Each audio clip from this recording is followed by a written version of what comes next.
दोस्तों नमस्कार। आज 17 सितंबर है, मोदी जी का 74वां जन्मदिन है। आज मोदी जी ने न सिर्फ अपना जन्मदिन सेलिब्रेट किया बल्कि अपने मोदी पॉइंट 3 माने तीसरे कार्यकाल के 100 दिनों का भी सेलिब्रेशन किया।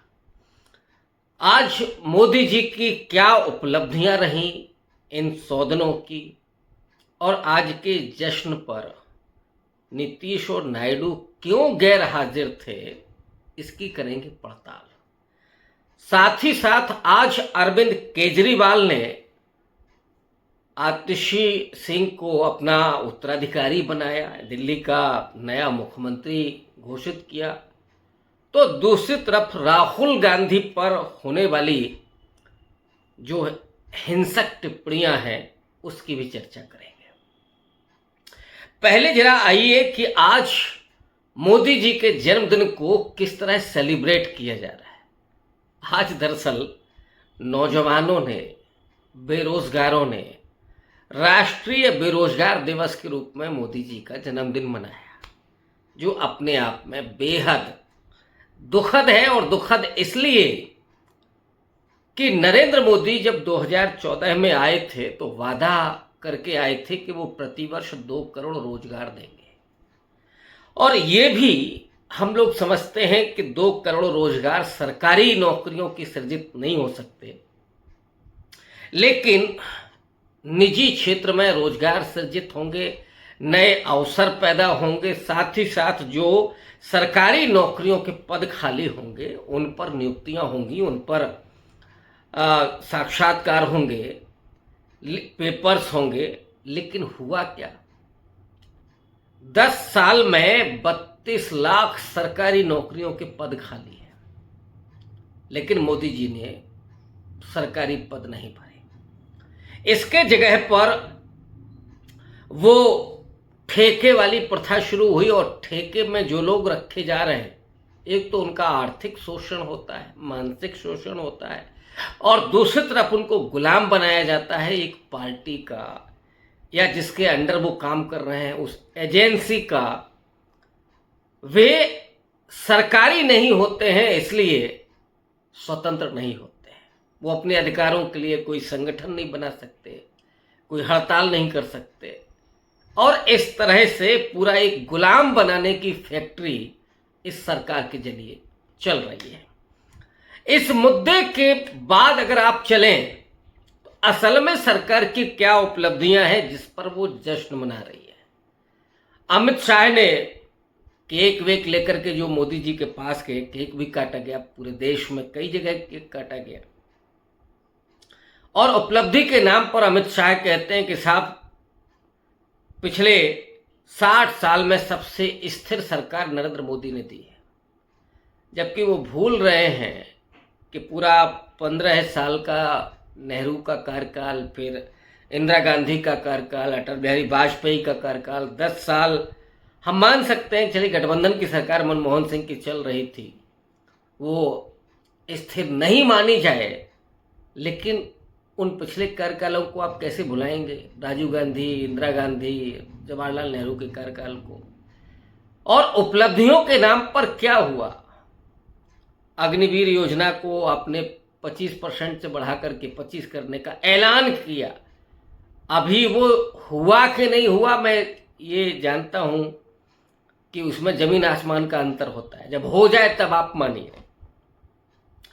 दूसरा, नरेंद्र मोदी ने विदेश यात्राएं की, कभी आप यूक्रेन गए, कभी आप रूस गए, कभी और दूसरे छोटे से देशों तक में गए, लेकिन भारत को आप दे करके क्या आप भारत के लिए कितना निवेश आप लेकर के आए। निवेश के नाम पर जीरो है, और इसीलिए रोजगार सृजित नहीं हो रहा है। लोग लगातार 5 किलो की लाइन में बढ़ते जा रहे हैं, और ये दिखाता है कि देश किस कदर निर्भर होता चला जा रहा है सरकार पर। जबकि आत्मनिर्भरता की बात कर रहे थे मोदी जी, स्वरोजगार की बात कर रहे थे, और वो उन्होंने दिया पकौड़ा रोजगार। अब पकौड़े भी कहाँ बिकेंगे जब लोगों के पास पैसा होगा, जब खाने की हैसियत होगी तभी तो खाएंगे लोग। एक तीसरा मुद्दा जिसको कांग्रेस ने सामने रखा, और कांग्रेस का यह कहना है कि इन 100 दिनों में नरेंद्र मोदी ने देश की हालत क्या कर दी है। इन 100 दिनों में 38 रेल एक्सीडेंट हुए, जिसमें 21 लोग मारे गए, 100 से ज्यादा घायल हुए। इन्हीं 100 दिनों के भीतर 26 आतंकवादी हमले हुए। इन 100 दिनों में पर्चे लीक हुए जो परीक्षा कराई गई। इन 100 दिनों में लेटरल एंट्री आपने की, यूटर्न आपको लेना पड़ा। कांग्रेस कह रही कि ये 100 दिन की यूटर्न की सरकार है। वो लेटरल एंट्री जिसमें आप आरक्षण को खा जाना चाहते थे, दलितों, पिछड़ों और आदिवासियों के आरक्षण को खत्म करना चाहते थे, जो नरेंद्र मोदी छाती ठोक करके और ओबीसी की बात कर रहे थे, दलितों और आदिवासियों के हितैषी होने का बात कर रहे थे, वो लेटरल एंट्री पहले भी 2018 से शुरू कर चुके। इस बार फिर वो लेकर के आए, लेकिन इस बार वो भूल गए कि विपक्ष कितना मजबूत है और वो बैसाखियों पर है।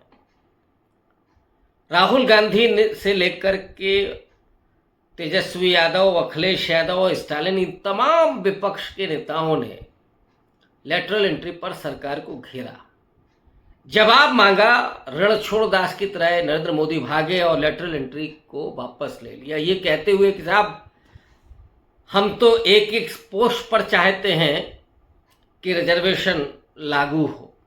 गायब हो गए। इन्हीं 100 साल के भीतर नरेंद्र मोदी बैकफुट पर जाते हैं।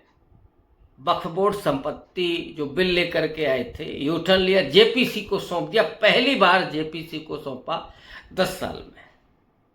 इसके अलावा प्रसारण बिल आया था, उस पर चुप मार गए। ब्रॉडकास्ट बिल लाकर के तो सारे यूट्यूबर्स को, सोशल मीडिया को प्रतिबंधित करना, नियंत्रित करने की कोशिश की जा रही थी, लेकिन वो नहीं हो पाया। और इन 100 दिनों में जो हालात नरेंद्र मोदी की दिखाई दी, बजट में भी वो उन 2 बैसाखियों के सहारे दिखाई पड़े, जब देश के उन तमाम प्रदेशों को छोड़ करके जो आंध्र प्रदेश से ज्यादा गरीब हैं, जरूरतमंद हैं, उसकी अपेक्षा चंद्रबाबू नायडू को ज्यादा बजट एलोकेट किया गया। बिहार को स्पेशल राज्य का दर्जा भले ही न दिया गया हो, लेकिन उन्हें स्पेशल बजट दिया गया। कोशिश की गई कि किसी तरीके से ये जो बैसाखियां हैं वो बनी रहें, मजबूत बने रहें। और इधर कास्ट सेंसस के मुद्दे पर घिरे हुए थे, जो नरेंद्र मोदी पार्लियामेंट के भीतर छाती पीट करके ये कहते थे एक अकेला सब पर भारी, और ये 56 इंच का सीना, वो सारा कुछ ध्वस्त हो गया। नरेंद्र मोदी ने चुनाव में सारा कुछ, सारी मशीनरी, सारी संस्थाएं लगा दी। यहां तक कि चुनाव आयोग का जो रवैया था वो किसी भी तरीके से निष्पक्ष नहीं था। सबको समझ में आ रहा है कि वो किस तरीके से पक्षपातपूर्ण था, मोदी की तरफ झुका हुआ था। ईडी और सीबीआई जैसी संस्थाएं विपक्ष को कमजोर कर रही थीं, डरा रही थीं, लोगों को, नेताओं को तोड़ने में कामयाब बना रही थीं। यानी मोदी का पलड़ा भारी हो रहा था।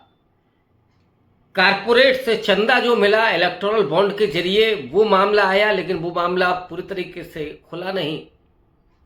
और इधर जो और तमाम चीजें थी, मीडिया था, विपक्ष को डराना था, प्रचार मोदी का था, उसके बावजूद, और 79 सीटों पर तो ये माना जा रहा है चुनाव आयोग ने खेल किया। ये आरोप चुनाव आयोग पर है। तब जाकर के मोदी जी 240 पहुंचे, और वो व्यक्ति जिसे 10 साल तक लल्लू और पप्पू न जाने क्या क्या कहा गया, वो लीडर ऑफ अपोजिशन के रूप में खड़ा होता है। उसकी सीटें 2 गुनी होती हैं। लेकिन चुनाव के दौरान राहुल गांधी की जो छवि बनी संविधान और लोकतंत्र रक्षक के रूप में, उस छवि ने नरेंद्र मोदी की पूरी राजनीति को पलीता लगा दिया। नरेंद्र मोदी बुरी तरीके से सोशल जस्टिस के मुद्दे पर घिर गए। दलितों, आदिवासियों और पिछड़ों के प्रतिनिधित्व का सवाल, आरक्षण का सवाल, कास्ट सेंसस का सवाल, इन मुद्दों पर नरेंद्र मोदी राहुल गांधी का सामना नहीं कर सके। और राहुल गांधी जिस तरीके से एक विश्वसनीय और लोकप्रिय नेतृत्व के रूप में सामने आए, वो सिर्फ भारत में नहीं बल्कि उन तमाम देशों में भी पूछे जाने लगे, लोग उनको सुनने के लिए आने लगे, वो चाहे अमेरिका हो चाहे इंग्लैंड हो। अभी अभी जब अमेरिका गए थे राहुल गांधी, तो वहाँ पर जो उन्होंने वक्तव्य दिया उस पर ही बीजेपी ट्रोल करना शुरू कर दी, और ट्रोलिंग उस हद तक जाकर के हो रही है कि राहुल गांधी को मौत की धमकी तक मिल रही है। बीजेपी का एक पूर्व विधायक राहुल गांधी को धमकी देता है, जान से मारने की धमकी, और ये कहता है कि तेरी दादी का जो होया था वो तेरा भी हो सकता है, इसलिए डरो, मुंह मत खोलो। दूसरा, एक और विधायक, एक शिवसेना का नेता, एक उत्तर प्रदेश का नेता रघुराज सिंह, वो राहुल गांधी को आतंकी नंबर 1, कोई देशद्रोही कह रहा है। एक नेता ने तो राहुल गांधी की जबान काटने वालों पर 11 लाख रुपए इनाम घोषित कर दिया। और जब देश के गृह मंत्री अमित शाह से पूछा गया कि इस पर आपका क्या कहना है, तो अमित शाह कहते हैं कि ये पॉलिटिकल इशू है। पॉलिटिकल इशू पॉलिटिक्स में नहीं होगा तो कहाँ होगा। और सबसे बड़ा तो राहुल गांधी की सुरक्षा का मुद्दा है, और अमित शाह देश के गृह मंत्री हैं, उनकी जवाबदेही है। ये कृपा नहीं करेंगे वो किसी पर, ये खैरात नहीं है कि वो कुछ भी बोलेंगे। बावजूद इसके वो नाराज होते हैं उस पत्रकार पर जिसने ये सवाल पूछा था। इसका मतलब है कि स्क्रिप्ट कहाँ लिखी जा रही है ये समझ में आ रहा है। राहुल गांधी को डराने के लिए, राहुल गांधी का पैशाचीकरण करने के लिए, उनकी नेगेटिव छवि बनाने के लिए कि वो देशद्रोही हैं, आतंकवादी हैं, राहुल गांधी तो इस देश के खिलाफ हैं, इस देश के खिलाफ बोलते हैं, ये राहुल गांधी की इमेज बना दी जाए ताकि नरेंद्र मोदी, भारतीय जनता पार्टी और आरएसएस की राजनीति, हिंदुत्व की आइडियोलॉजी चलती रहे। राहुल गांधी पर ये इतना तीखा हमला और उनको जान से मारने, उनकी जबान काटने की जो धमकी मिली है, उसके पीछे की असली वजह क्या है? असली वजह सिर्फ पैशाचीकरण करना नहीं है।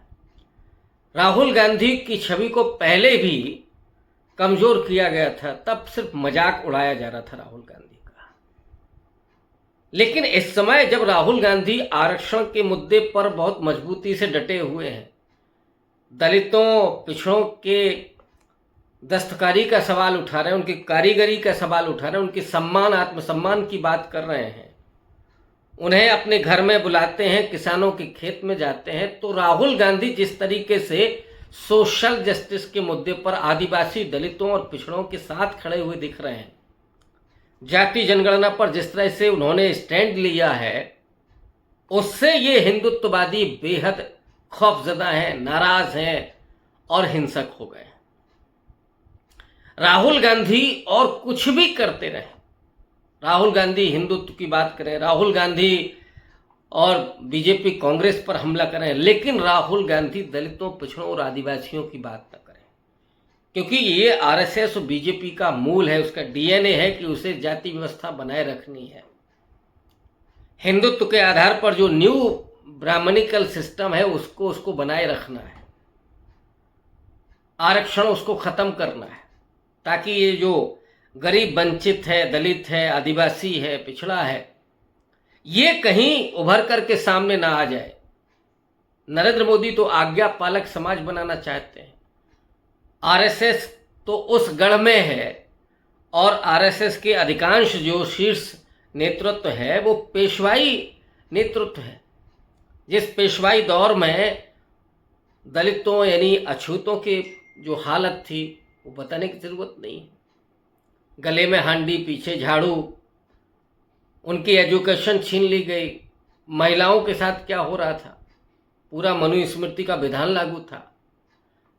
उनके ही